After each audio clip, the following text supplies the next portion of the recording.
Glória a Jesus. Quem está em paz com Deus? Amém. Põe a mão sobre o seu peito e diga: Senhor, a tua palavra, ela é poderosa para destruir e para construir. Então, Senhor, eu te dou toda a liberdade para que em todo lugar dentro de mim que precisa ser removido, estruturas que precisam ser derrubadas, eu te dou liberdade. Assim também, para esta noite, o Senhor construir. Senhor, edifica dentro de mim um lugar para a manifestação das tuas promessas. E agora mesmo, com mais fé, agora mesmo, eu me aposso de todas promessas, teus planos e propósitos não cairão em lugar vazio na minha vida. Pelo contrário, eu exponho meu coração, eu me exponho ao teu Espírito, e eu serei transformado para cumprir o teu plano. O teu plano é maior do que esse tempo, e eu dedico, Senhor, tudo que tenho, tudo que sou, para a tua glória, em o nome de Jesus. Aleluia. Glória a Deus.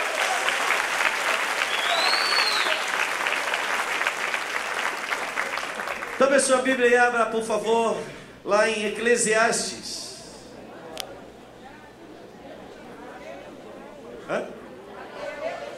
Eclesiastes. Não, já passou, irmão. Já estou na outra. Já estou na nova aliança. Ok. Eclesiastes.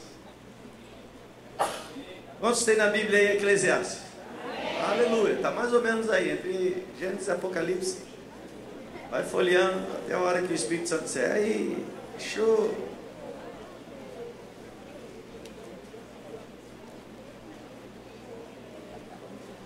Diga: tempo. Quem acha qual o texto que eu vou ler? Isso! Tá ligado, meu amado?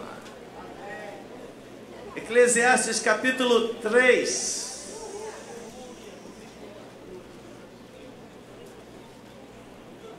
Aleluia! Obrigado, Espírito Santo.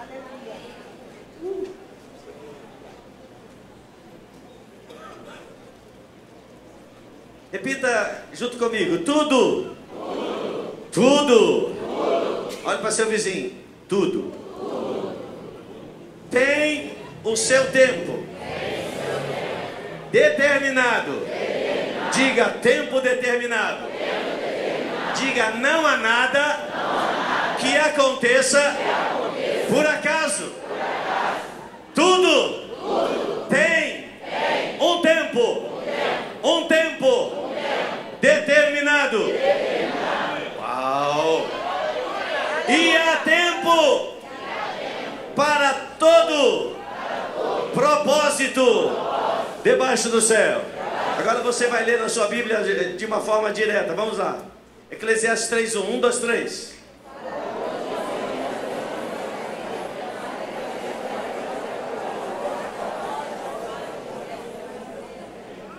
Tudo tem o seu tempo determinado, e há tempo para todo propósito debaixo do céu. A terra é governada pelos propósitos dos céus.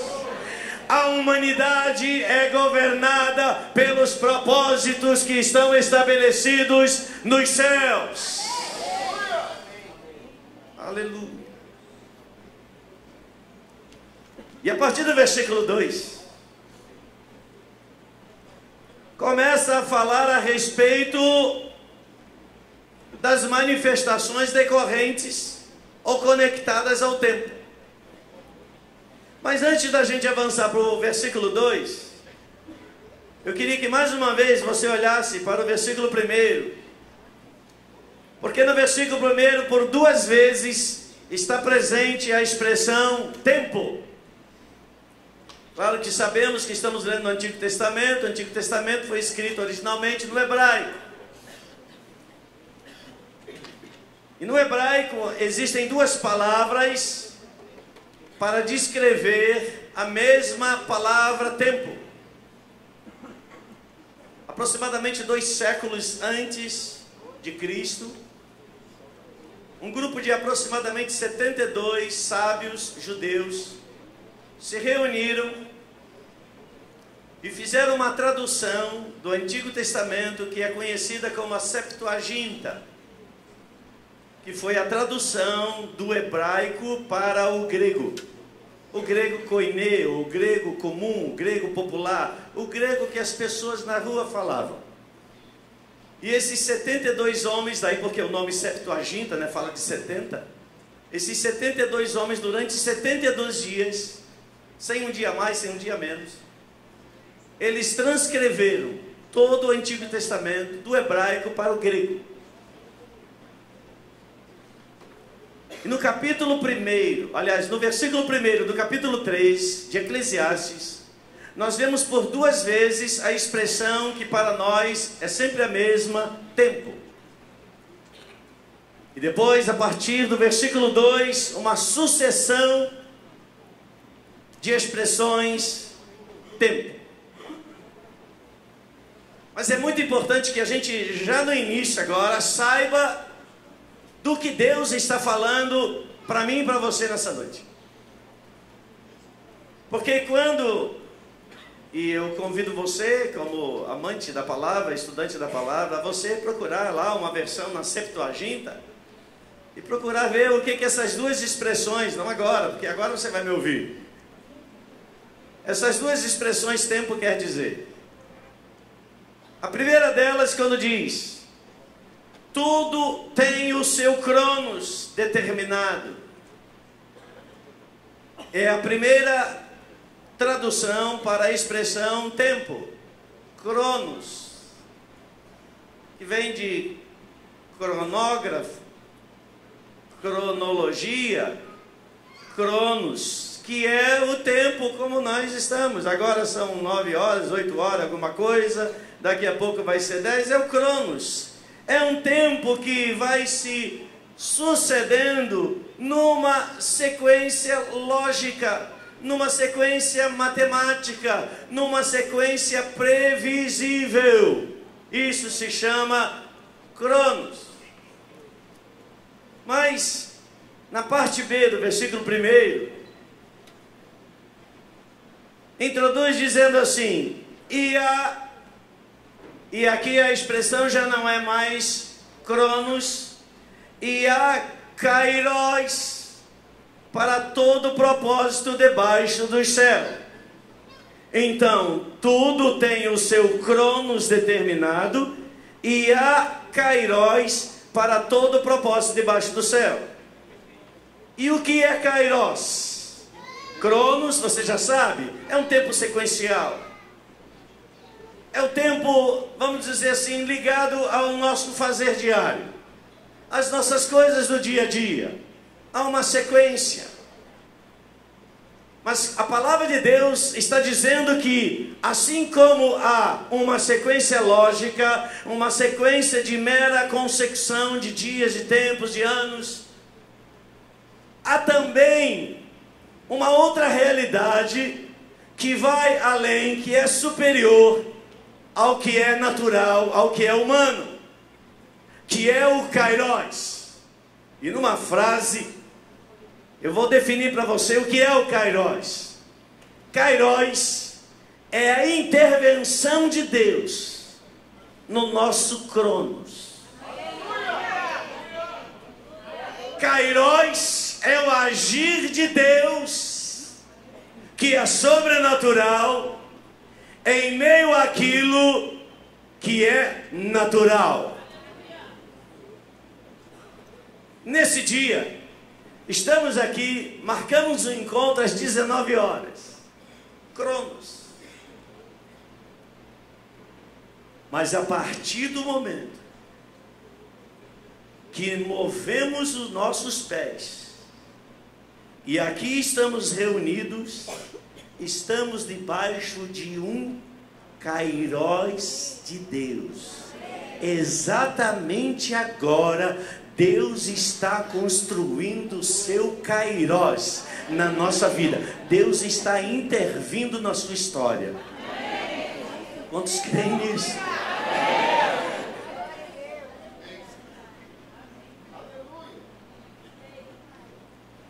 Meu amado, a partir de um entendimento equivocado, as pessoas passaram a fazer uma diferença, uma separação entre aquilo que é vida natural e vida espiritual. A palavra de Deus diz que aquele que está em Cristo, quantos estão em Cristo aqui? Estar em Cristo é algo natural ou é algo espiritual? Quando você colocou a sua vida em Deus, em Cristo, nada mais é natural. Tudo é sobrenatural. Quando nós discorremos, a partir do versículo 2 de Eclesiastes, capítulo 3, nós começamos a nos deparar com momentos. Vamos ver? Olha o versículo número 2. Há tempo de nascer e tempo de morrer. Todo mundo concorda? Hoje nós estamos aqui vivos, né? Alguém tem dúvida disso? Então nós já experimentamos o tempo do nascer. E a palavra diz que também há um tempo para morrer. Quem quer morrer? Ninguém. Sim ou não, gente? Quem está desistindo da vida aqui? Quem quer morrer? Ninguém. Mas a palavra de Deus diz que há tempo para morrer. Mas não apenas tempo para nascer e tempo para morrer. Veja que em todo momento a declaração é que há tempo. Continua o versículo. Há tempo de plantar e tempo de arrancar o que se plantou. Há tempo de matar, há tempo de curar, há tempo de derrubar, há tempo de edificar, há tempo de chorar, há tempo de rir, há tempo de prantear, há tempo de dançar, há tempo de espalhar pedras e há tempo de ajuntar pedras, há tempo de abraçar e há tempo de afastar-se de abraçar, há tempo de buscar, há tempo de perder, há tempo para guardar e tempo para deitar fora, há tempo para rasgar e há tempo para coser, há tempo para estar calado e há tempo para falar, tempo de amar, tempo de odiar, tempo de guerra, tempo de paz. O que é isso? Senão uma estrutura, um resumo da vida.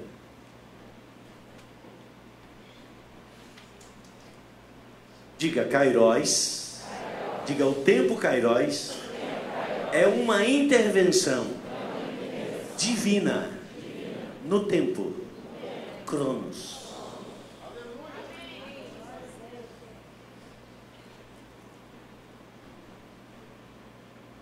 Toda a nossa vida é resultante de intervenções de Deus.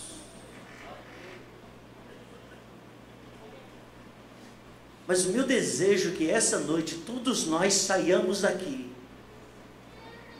vivendo 24 horas debaixo de uma intervenção divina. O que é uma intervenção divina? É Deus mudando a história. É Deus tornando possível aquilo que é impossível. É Deus trazendo luz quando há trevas. Mas a versículo 2 em diante vai falar até o versículo de número 8, que é tempo para isso, tempo para aquilo, tempo daquilo outro, tempo de coser, tempo de rasgar, tempo de plantar, tempo de colher, tempo de ajuntar, tempo de espalhar, enfim, está falando do dia a dia da vida. Mas afinal, de que tempo Deus está falando? Porque do versículo 1 até o versículo 7, 8, você vê sempre a mesma expressão: tempo, tempo, tempo, tempo. Segura a mão do seu vizinho, segura a mão dele, por favor, faça isso agora. Diga: experimenta nessa noite ser sacudida pelo poder de Deus. Vamos lá, começa a sacudir. Aí na galeria, tá sacudindo, tá tremendo aqui. Sacode mesmo, irmão, isso aí é coisa fiada. Sacode isso, Alexandra, vamos. Aleluia.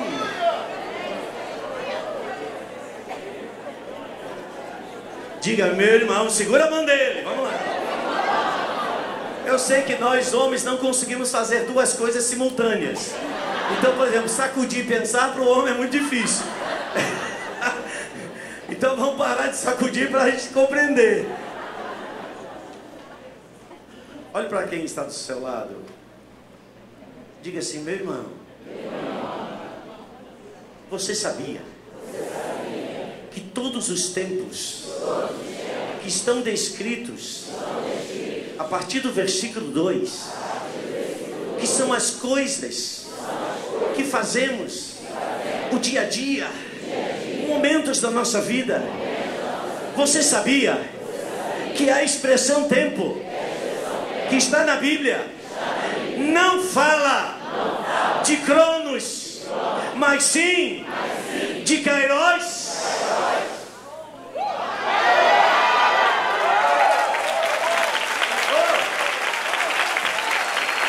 Aleluia!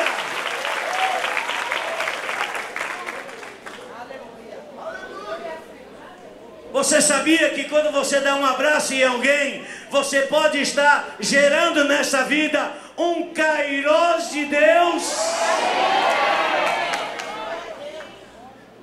Um tempo de cura.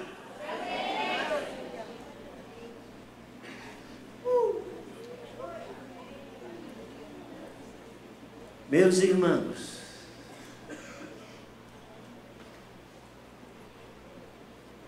Deus estabeleceu um tempo e um propósito sobre todas as coisas. Diga: tudo na minha vida tem um propósito.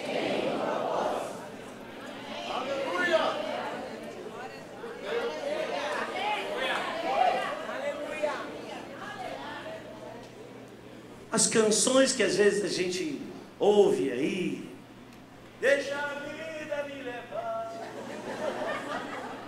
Não sei nem como é que é o ritmo. É quem não tem o discernimento que você recebe e tem agora nessa noite. A vida não te leva. É o propósito de Deus que nos conduz.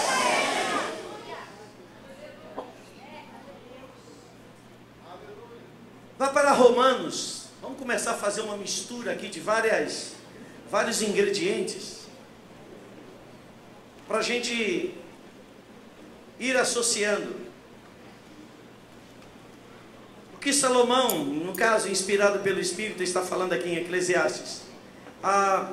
Romanos capítulo 9,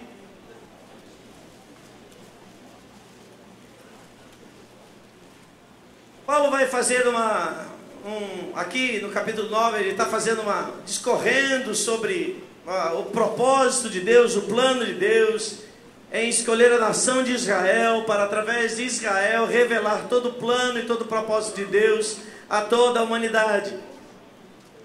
E aí Paulo aqui vai afirmar: deles pertence a adoção de filhos, versículo 4, a glória, as alianças, o culto, as promessas. Versículo 7. Você está em Romanos 9, agora versículo 7, diz assim: não por serem descendência de Abraão, são todos seus filhos. Pelo contrário, em Isaque será chamada a tua descendência. Isto é, não são os filhos da carne. Diga, os filhos da carne.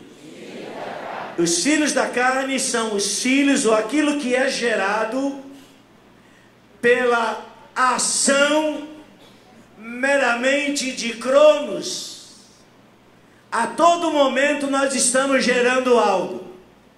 Amém ou não amém? Amém. A todo momento, em cada circunstância, há algo que está sendo gerado. E Paulo aqui está trazendo o entendimento de que nem todos aqueles que são filhos de Abraão são filhos da promessa, mas somente aqueles que são em Isaque. Daqui a pouco você vai entender melhor isso. Isto é, versículo 8: não são os filhos da carne que são os filhos de Deus, mas os filhos da promessa são contados como descendência de Abraão. Então, há duas expressões aqui: filhos da carne e filhos da promessa. Filhos da carne está falando daquilo que é natural. Filhos da promessa está falando daquilo que é sobrenatural. Versículo 9: pois a palavra da promessa é esta: por este Kairos, está escrito na sua Bíblia, por este tempo virei e Sara terá um filho. Fecha aí agora, olha para mim. Deus fez uma promessa a Abraão. Sim ou não? Em ti serão abençoadas todas as famílias da terra. Em ti o quê? Em tua obediência, Abraão, em tua fé para crer em mim, serão abençoados todos. Abraão creu. Abraão tinha uma esposa, seu nome Sarai. Abraão, Sarai. Quando Deus fez uma promessa a Abraão, disse: em um tempo virei a ti, e conceberás e darás à luz um filho. Todos nós sabemos que quem gera filho não é o homem, é a mulher. Ou seja, por Sara estar ligada em casamento com Abraão, ela se tornou herdeira juntamente com Abraão da promessa. Tudo certo? Ok? Mas o que aconteceu com Sarai? Vamos usar a expressão sempre Sara, que é para todo mundo ficar bem localizado. O tempo, Cronos, está passando. Deus fez uma promessa. E Deus diz: eu virei a ti e a minha promessa se manifestará. A partir daquele momento, cada episódio da vida de Abraão era uma parte, era um tempo para o aperfeiçoamento daquele homem, para que ele então experimentasse a promessa. Diga, toda promessa vem acompanhada de um tempo de permanência. Permanência em crer na promessa.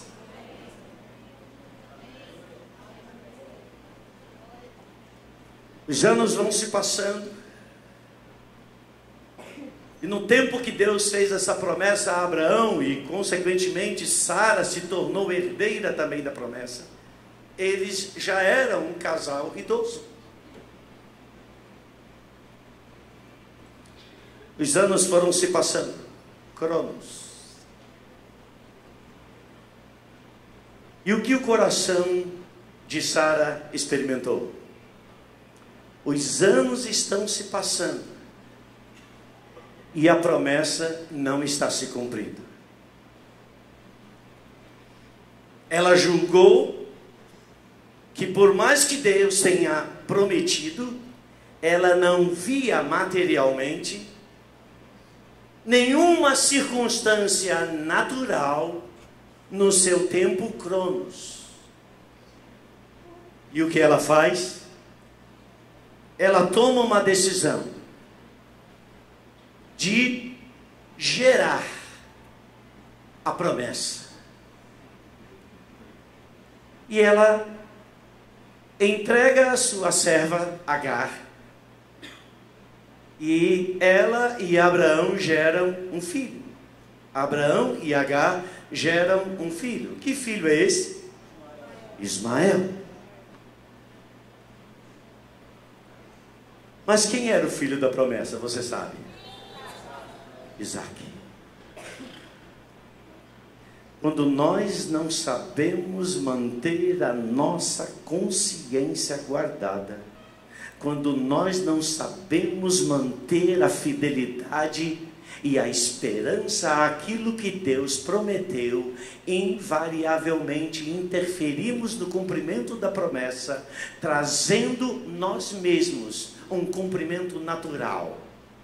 Ou seja, nos movemos no cronos, quando Deus quer que nos movamos no kairos. Sara teve um filho, Ismael. Mas nunca na Bíblia você vai ver citado que Ismael é o filho da promessa. Tudo tem um tempo.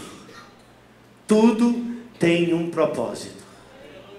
Cutuca o seu vizinho e diga assim para ele: não permita que circunstâncias que te parecem naturais interrompam os tempos kairos de Deus. Aquele que prometeu, para decorar, aquele que prometeu, mais uma vez,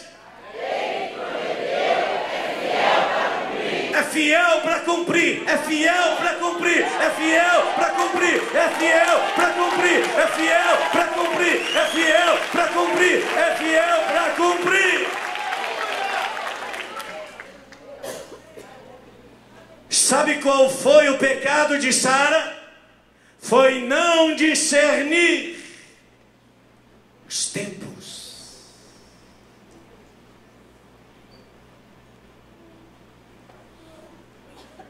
Afinal, quando Deus lhe fez a promessa, ela já não tinha mais nenhuma condição de gerar filhos.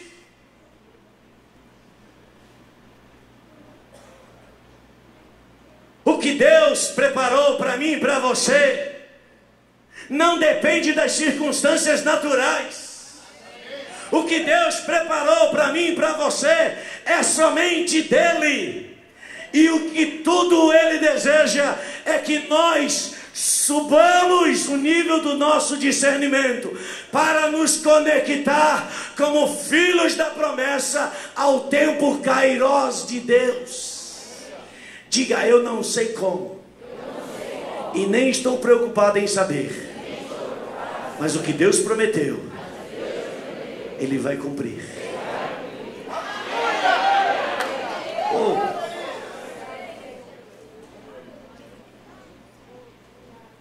Sara gerou um filho, Ismael. E todos nós sabemos que Ismael foi abençoado.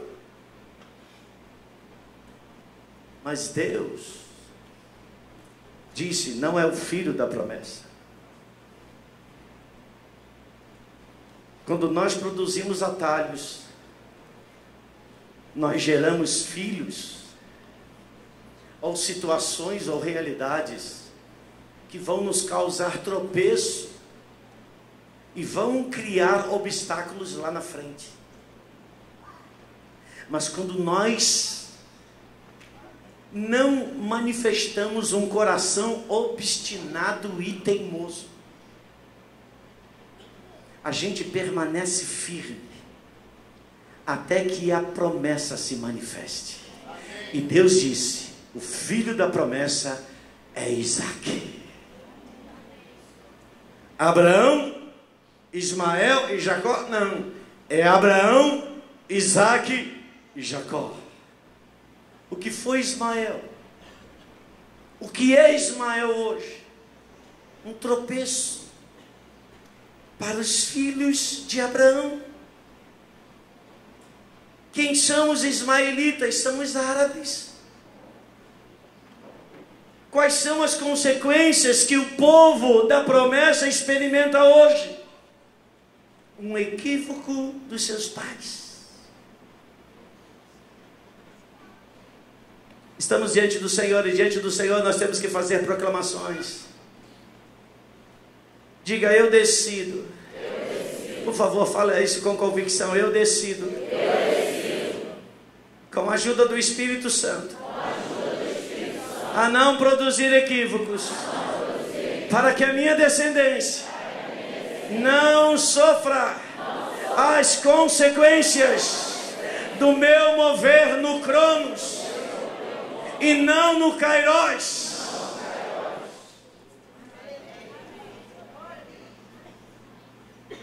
Queridos, essa questão do tempo, de compreender os tempos, de perceber a aproximação das promessas, não é algo que se lida naturalmente.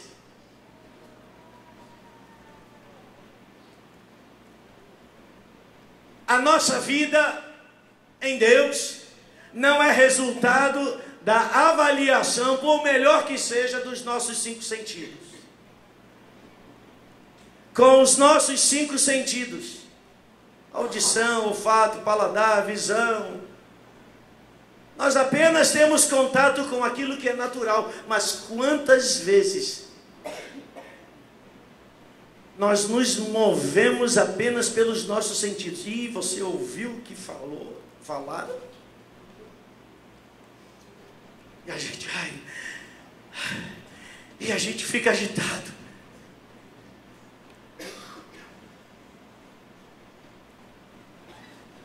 Tenha convicção de quem você é. Tenha convicção das palavras que saem da sua boca. E quanto ao mais, mantenha com o seu coração conectado nas promessas.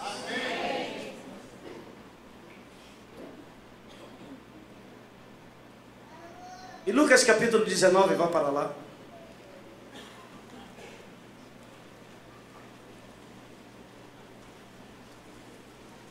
Versículo 41. Aqui estamos vendo Jesus vivendo num tempo onde as pessoas estão vivendo pressionadas. Pressionadas pelas suas impossibilidades, pressionadas pelas suas circunstâncias naturais, pressionadas por aquilo que a mídia diz, pressionadas por aquilo que a sua conta bancária diz. São realidades naturais, elas são importantes, claro que elas são importantes, mas elas não podem ser determinantes. Há uma grande diferença entre aquilo que é importante e aquilo que é determinante. Determinante é o que Deus diz. Seja Deus verdadeiro e todo homem mentiroso. Ou seja, não é que Deus está dizendo você é mentiroso, não. Ele está dizendo desconfie das suas certezas. Na medida em que as suas certezas são baseadas apenas na sua ação meramente intelectual. Porque a ação intelectual de Sara, e é claro, consequentemente de Abraão, porque ele poderia chegar e dizer assim: não, Sara, que é isso? Você é louca. Como eu vou me deitar com Agar para gerar o filho da promessa que Deus prometeu? Foi Deus quem prometeu, ele disse que haverá um tempo. E eu não creio que Deus produz a manifestação do tempo daquilo que ele quer fazer através de meios errados. Deus nunca vai abençoar a mentira. Deus nunca vai corresponder ao engano. Deus nunca vai tomar o falso e declarar verdadeiro. Pelo contrário, ele diz bem claro: aquele que está limpo, limpe-se mais ainda. Mas olha o que diz no capítulo 19 do livro de Lucas,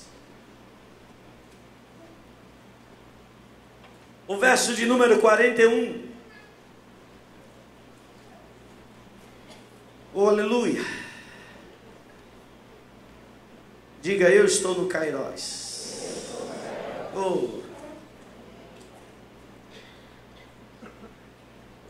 Versículo de número 41 diz assim: quando ia chegando, vendo a cidade, claro, Jesus estava olhando não as construções, Jesus estava olhando para o coração das pessoas.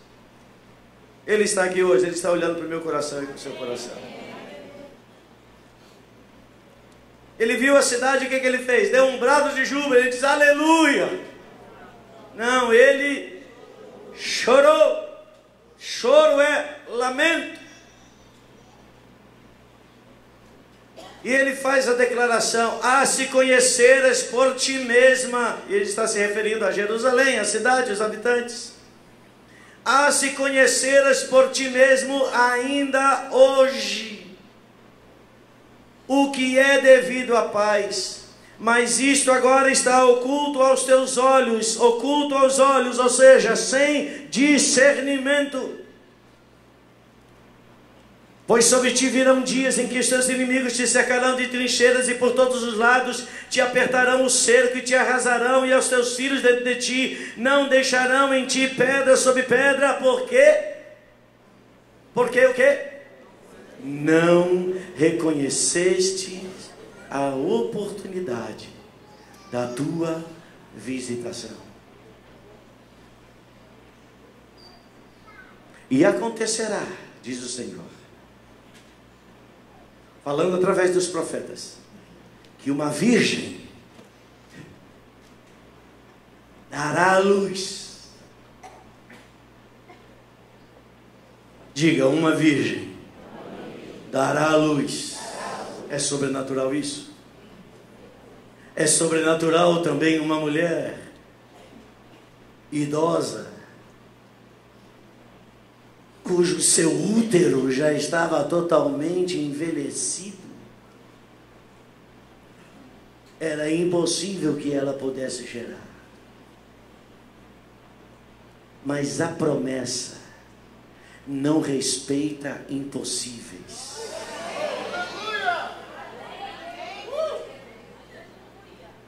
Se há um milagre recorrente aqui neste lugar, são mulheres e até mesmo homens que não podiam gerar filhos, diagnosticados, carimbados, reconhecido firme.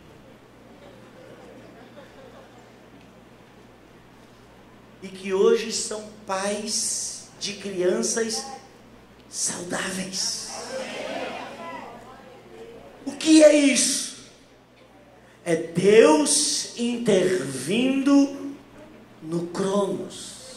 É Deus intervindo no natural, trazendo o sobrenatural. Põe a mão sobre o teu ventre. Oh, não vou profetizar filhos, não, fique tranquilo. Mas se você quiser receber, fica à vontade. De boas palavras transborda o meu coração. Receba, filhos. Não, aleluia. Diga eu agora. Irmãos, por favor, não repita porque eu estou falando. Repita porque você crê. Se você não está crendo, fica caladinho, fica em silêncio. Não é só para me ajudar aqui a ficar animado, não. Diga, eu creio. Que agora mesmo eu estou gerando realidades sobrenaturais. Pelo poder do nome de Jesus. Eu desligo todo cumprimento de promessas de Deus na minha vida, dependente de realidades naturais. Eu declaro que tudo que é em mim, Ele mesmo, Deus, existe em mim, é sobrenatural, e eu recebo agora cumprimentos sobrenaturais em minha vida, em nome de Jesus. Haja luz. Glória a Deus. Eu recebo, eu creio, assim será. Aleluia. Aleluia. Deus falou através dos profetas: uma virgem conceberá e dará à luz um filho, e o seu nome será Emanuel, Deus habitando conosco. Aquele que é o Senhor do Kairos, vindo e transformando tudo que é Cronos no que Ele mesmo é. Diga, eu sirvo um Deus de milagres. Diga, um milagre sou eu mesmo. Por favor, meu irmão. Por favor, meu irmão. Aleluia. Pode dar glória a Deus, sim. Você e eu somos um milagre. Aleluia.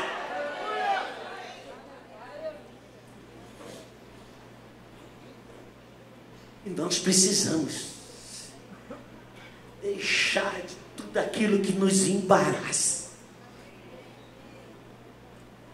Vem cá, irmão, no pezinho do ouvido. Diga assim para você mesmo ouvir: eu decido fugir de controvérsias.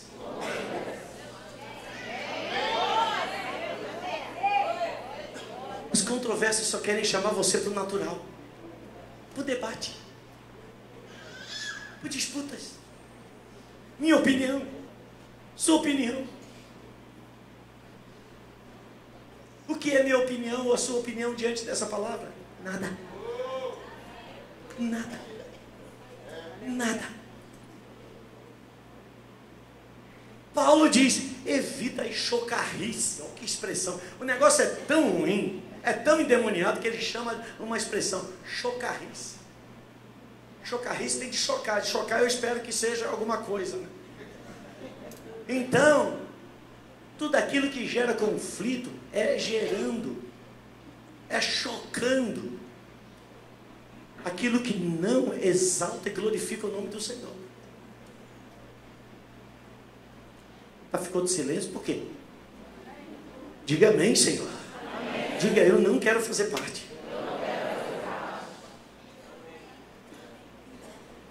Irmãos, perdoe-me, eu não tenho tempo a perder e não tenho ouvidos para ouvir.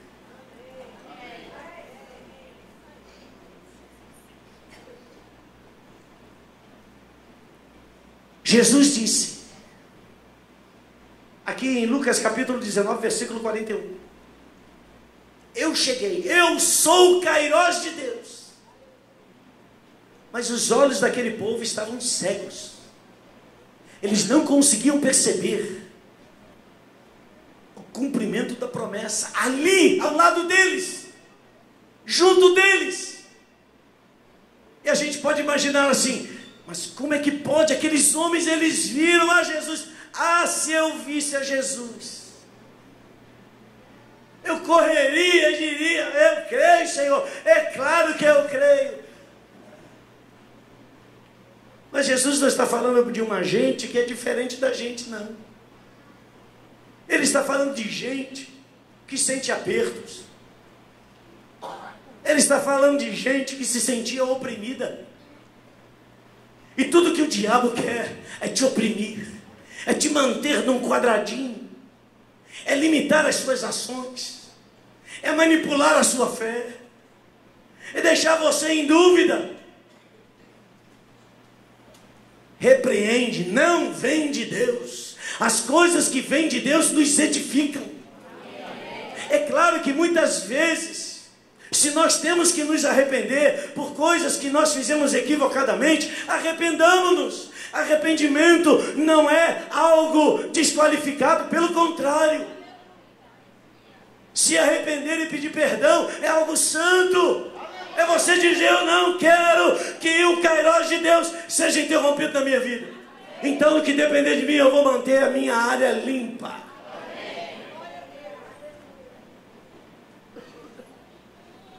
Ah, mas eu vendo uma boiada. Como é que é mesmo? Eu faço tudo para não entrar numa briga, mas se eu entrar, não lembro como é que é. Mas é você que fala essas coisas que eu não entendo. Romanos capítulo 13, versículo 11. Mais uma pitada.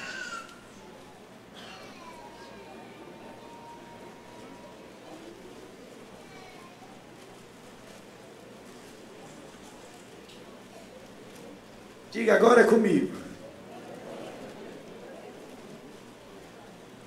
Romanos 13, versículo 11.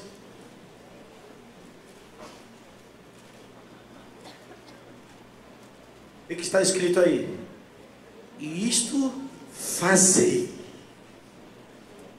conhecendo o tempo, que nós Kairos, conhecendo o Kairos, que já é hora de despertardes do sono, porque a nossa salvação está agora mais perto de nós do que quando nos tornamos crentes. Diga: conhecendo o tempo. Diga: eu preciso conhecer que tempo é este. Irmãos, há muitas pessoas que estão vivendo não o discernimento do tempo, mas vivendo as tendências. O que está na moda hoje?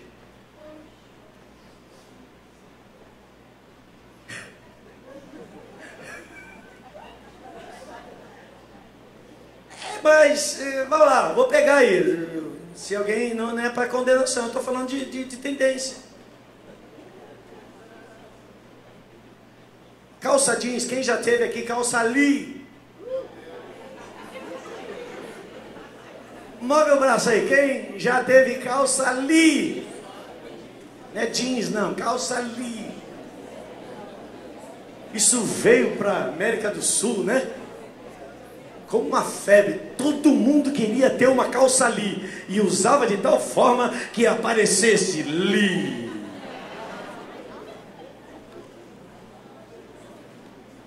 Todo mundo queria. Gente, calça Lee, calça jeans. Eu estou usando inclusive uma aqui, que não é Lee. Porque eu não consegui ler.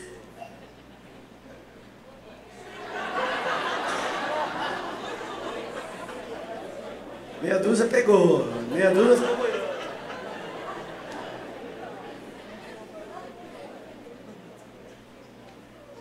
Calça jeans era utilizado pelos fazendeiros do Texas, que trabalhavam no campo e precisavam de uma roupa rude, que segurasse, sustentasse o tempo. Isso veio para o Brasil como uma moda. E gerou uma... Essa é a tua área, né? Essa é a tua área. Isso gerou uma tendência. E a tendência faz com que as pessoas não queiram ficar de fora. Então, elas nem sabem, eu não estou falando da calça jeans, estou falando de qualquer tendência. Elas nem sabem aquilo que está ali, seja de oculto, seja de revelado. Elas não querem ficar fora da tendência, fora da moda. Então há pessoas que estão apenas com os seus olhos voltados para as tendências. Por que eu uso calça jeans? É porque eu uso.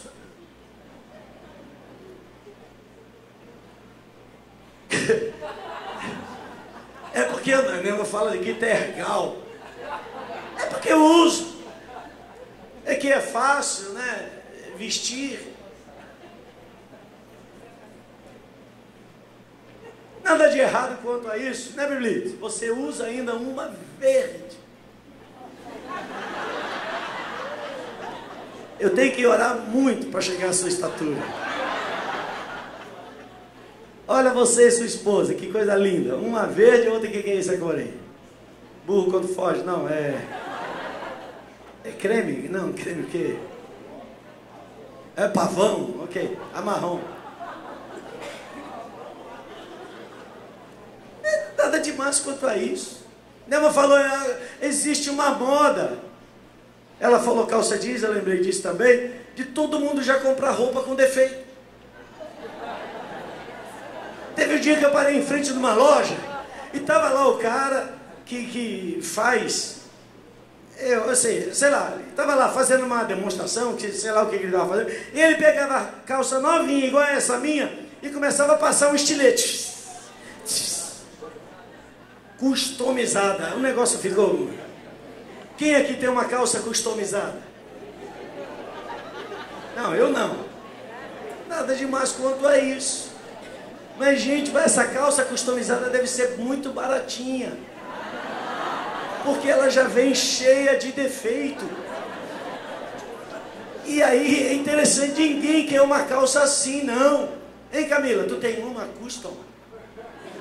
Não tem. Mas gostaria. Tá vendo aí que você tava dando uma cutucada no Felipe? Não.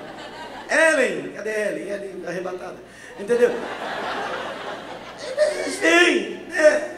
Rasgada no joelho, umas poídas aqui, sem bainha. Nenhum problema quanto a isso. Mas não seja isso que te faça ser aceitável.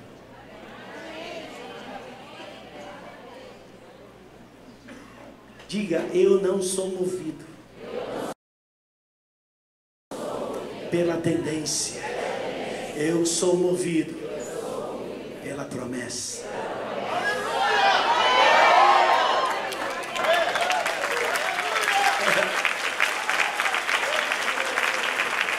Queridos, nenhum problema. Cada um pode usar aquilo que quiser. Só não vai entrar aqui pelado. Ainda que já falta pouco.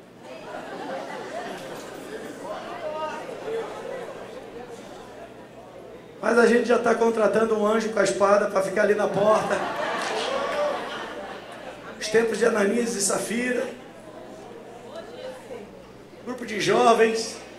E vai ter um monte de gente assim, apóstolo, mandando mensagem. Meu Twitter, né? Como é que é agora? O WhatsApp vai ficar cheio, apóstolo. Eu não gostei daquela mensagem da calça rasgada, viu? Todas as minhas são assim. Amém, querido. Pede seu marido para comprar mais uma. Não tem problema quanto a isso. Mas não é isso que deve nos fazer ser aceitos.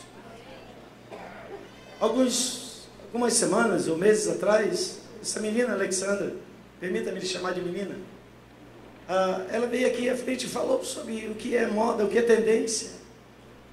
Ela nos empurra para algo que a gente tem que obedecer, ou teríamos que obedecer, como sendo uma forma de sermos contextualizados no tempo que nós estamos vivendo hoje.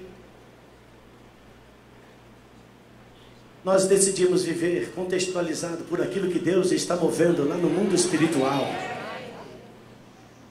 Nós decidimos ser filhos de Issacar. Quem sabe quem é Issacar?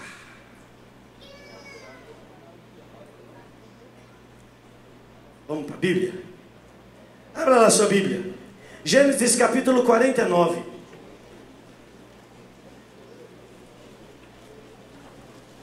Preciso terminar. Gênesis 49.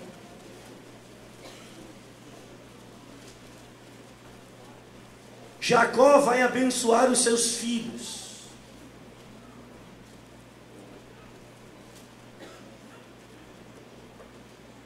E do versículo 1 em diante, ele começa a chamar, está diante dele cada um dos seus filhos.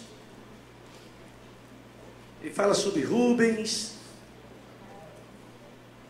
fala sobre Simeão e Levi, aqueles que nós conhecemos, os príncipes das 12 tribos de Israel.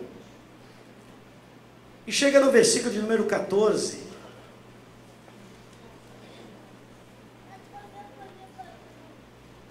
que diz assim, ele está abençoando.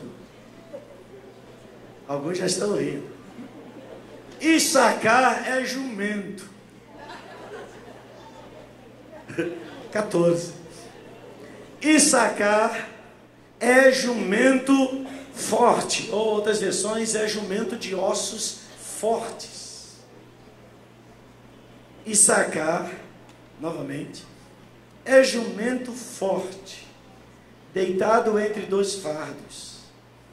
Viu ele que o descanso era bom e que a terra era deliciosa, e baixou o ombro à carga e sujeitou-se ao trabalho servil. Até o versículo 15. E a gente conclui. Entendi nada. Diga aqui, tem uma revelação. Mas calma aí. Segura o dedinho aí e vá para a 1 Crônicas. Séculos e séculos se passam. Primeiro livro de Crônicas, capítulo 12.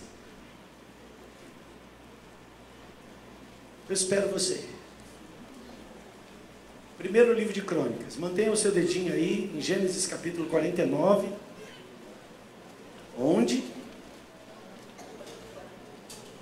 Jacó está abençoando os seus 12 filhos. E agora 1 Crônicas capítulo 12, versículo 32. E aqui vai falar dos valentes, ou daqueles que se colocaram juntos com Davi. Ok? Aqui é o período da história já com Davi. Então, Issacar, filho de Jacó, foi abençoado pelo seu pai. E um filho ser abençoado por um pai, significa que este pai está transferindo realidades proféticas, realidades que se cumprirão no Kairós, sobre a vida dos seus filhos, sobre a vida da sua descendência. Habitue-se a abençoar os seus filhos. Viva com a mão assim. E de preferência ao vivo e a cores, não pelo WhatsApp. Te abençoo. A pessoa põe o celular. Esse. 1 Crônicas, capítulo 12, versículo 32, diz assim: dos filhos de Issacar, está falando aqui dos dias já de Davi. Então, são séculos e séculos depois.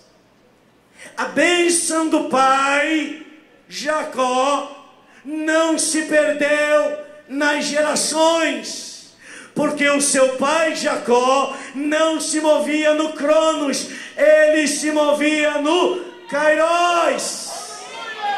Aquilo que você faz no Kairós é eterno, permanece. Issacar é jumento, dos filhos de Issacar.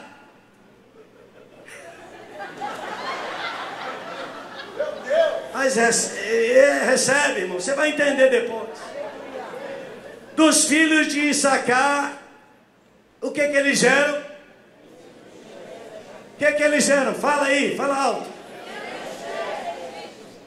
Conhecedores do que, Felipe? Estrategistas. Hein? Entendiam os tempos.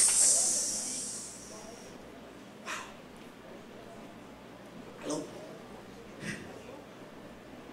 O que está acontecendo agora? Jesus veio para uma geração que não conseguia ler os seus tempos. Jesus vai voltar. Ele já está voltando. Os sinais estão se mostrando. Há um grande sinal previsto para o próximo mês sobre a face da terra. Quem já sabe alguma coisa sobre isso? Jesus. No próximo domingo você vai saber. Vou colocar aqui na TV. Então Jesus veio e ninguém conseguia perceber o tempo. Não conseguiam ver ou fazer a leitura entre o tempo, que era o dia a dia, e conectar a promessa do Pai.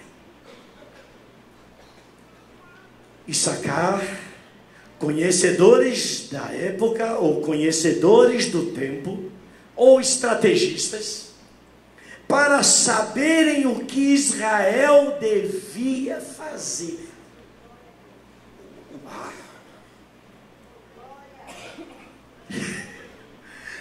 Se eles então eram instrumentos de Deus, e eram quantos homens? 200 homens. Para mostrar o que uma nação deveria fazer. Ou está implícito o que a nação não deveria fazer. Se você sabe o que deve fazer, simultaneamente você sabe também o que não deve fazer. Porque aquilo que você sabe inclui aquilo que você sabe que você tem que fazer, resiste àquilo que impulsivamente você queira fazer, mas você sabe qual é o seu propósito, você sabe que você é kairós de Deus, então você não vai se envolver naquilo que vai interferir, naquilo que vai retardar, naquilo que vai até mesmo, muitas vezes, abortar o que Deus tem planejado. Cada maneira, cada forma melhor, como agimos e reagimos diante das circunstâncias, conectam ou desconectam, aperfeiçoam ou deterioram, nos impulsionam ou nos fazem retardar. Na promessa, volte para Gênesis, por favor.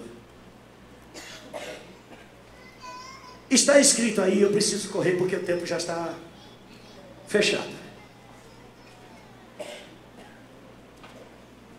Issacar é jumento de ossos fortes. Montado em quem? Jesus entrou em Jerusalém.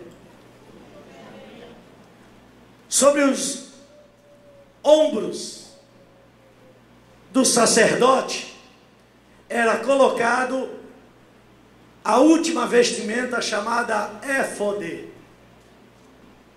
O que era o éfode? Era uma túnica onde nela havia as 12 pedras que representavam cada uma das tribos de Israel. Então aquele sacerdote carregava nos seus ombros os destinos de toda a nação. Mas Davi experimentou retrocessos na sua vida quando ele desejou trazer a arca, propósito correto, mas não discerniu a forma. E ele trouxe a arca baseado nas tendências dos seus dias. Porque tudo aquilo que os homens carregavam sobre carroças. Jesus levou sobre os seus ombros a cruz. Logo também a arca não seria levado sobre carroças. A arca seria levada sobre os ombros. Diga, suportar o peso. Vem a parte principal, vem a cereja da ministração dessa noite. Quem é Issacar? A figura de um jumento. O seu pai não está ofendendo, mas está transferindo sobre Issacar uma característica: ser forte em guardar aquilo que lhe foi outorgado. Ser forte em guardar a revelação. Ser forte em guardar o seu propósito. Ser forte em guardar o seu chamado. Ser forte em guardar o Kairos de Deus sobre a sua vida.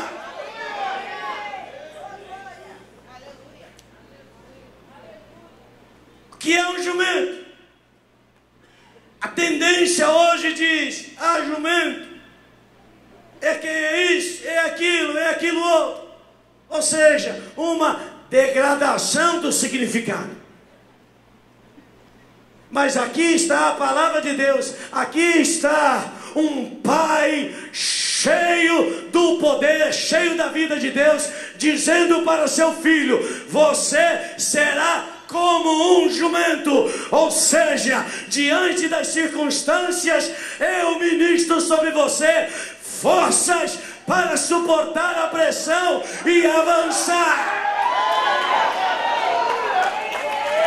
Força para não seguir a tendência, mas seguir o Kairos.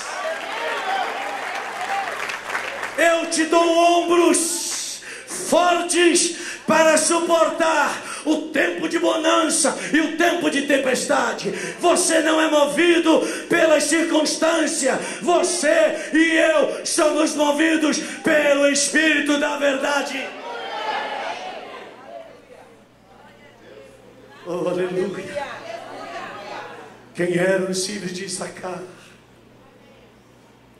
Homens hábeis para discernir o tempo.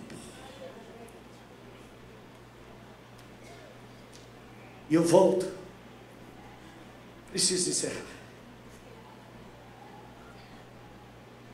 Para Deuteronômio. Aliás, leia o Deuteronômio, capítulo 33.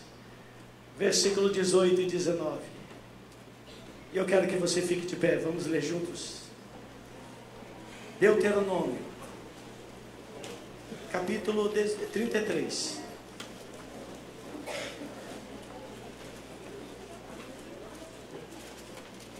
Aleluia. Aleluia. Aleluia. Eu recebo, Senhor. Oh, aleluia. Deuteronômio capítulo 33, versículo 18. Quantos acharam a sua Bíblia?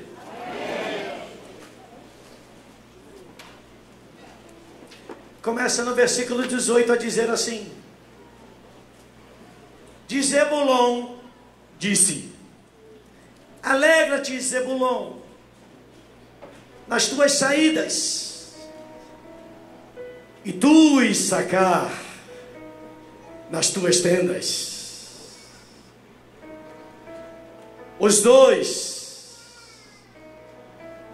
o privativo, os dois, e aqui especificamente então falando sobre Issacar, do privado, do pessoal, do eu, do meu, das minhas coisas,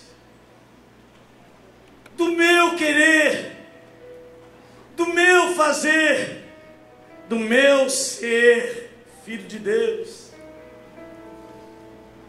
de Issacar, chamarão os povos ao monte,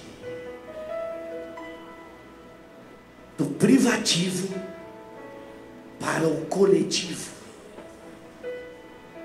Ser igreja é anularmos o privativo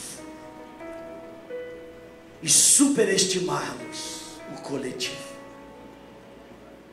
Ser igreja é deixar a minha razão e permitir que Cristo seja edificado. Cristo em mim? Não, Cristo em vós.